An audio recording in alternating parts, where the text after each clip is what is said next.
રોગચાળા મુદ્દે મેયર હિતેશ બારોટનું નિવેદન। શનિવારથી ડ્રેનેજની કામગીરી ચાલી રહી છે। ડ્રેનેજ અને નર્મદાનું પાણી મિક્સ થયાની વાત સામે આવી। પાણીના સેમ્પલ લેવામાં આવ્યા છે। તમામ ટાંકીઓની સફાઈ કરવામાં આવશે। હેલ્થની ટીમો તમામ લોકોને પણ તપાસી રહી હોવાનું મેયરે નિવેદન આપ્યું। સાથે કહ્યું કે કોઈ વ્યક્તિને ગંભીર અસર થઈ નથી। ફરિયાદ મળતા રવિવારે પણ તપાસ કરાવી હતી। જેમની બેદરકારી જણાશે તેની સામે કાર્યવાહી થશે। તો મેયર પણ પહોંચ્યા હતા અસરગ્રસ્તોની મુલાકાત લેવા માટે અને સાથે નિવેદન પણ આપ્યું છે કે તમામ ટાંકીઓની સફાઈ કરવામાં આવી રહી છે। ફરિયાદ મળતા રવિવારે પણ તપાસ કરાવી હતી। જેમની બેદરકારી જણાશે તેમની સામે પણ કાર્યવાહી થશે।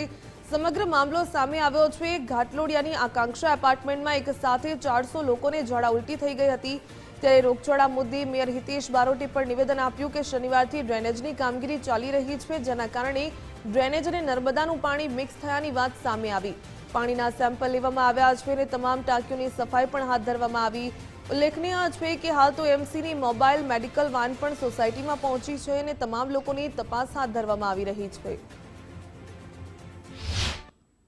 જે પાણી આવ્યું છે શનિ રવિના કામ રિપેરિંગથી ચાલતું હતું એની અંદર ડ્રેનેજનું અને નર્મદાનું પાણી મિક્સ ક્યાંક ને ક્યાંક થયું છે અને અહીંયા સ્ટોરેજ શક્તિ વધારે હોવાના કારણે સ્ટોરેજ પાણી રહ્યું છે અને એ પાણી આજેનું પાણી પણ સેમ્પલ લીધું છે અને એ દિવસના પણ સેમ્પલ લીધા હતા અને ગઈકાલે બધી જ ટાંકી અહીંયા 41થી વધુ ટાંકી છે બધી ટાંકીઓ સફાઈ કરાઈ ગઈ છે અને જે લોકોને તકલીફ થઈ છે બધા લોકોના સીએચસી અને પ્રાઇવેટ હોસ્પિટલમાં ગયા છે એમનું પણ ધ્યાન રાખવામાં આવશે। અત્યારે બધા જ લોકો અમારી હેલ્થની ટીમ અહીંયા જરૂરિયાત પ્રમાણે બધાને દવા કરી રહી છે। જ્યાં જરૂર પડે તો આગળ રિફેર પણ કરશે।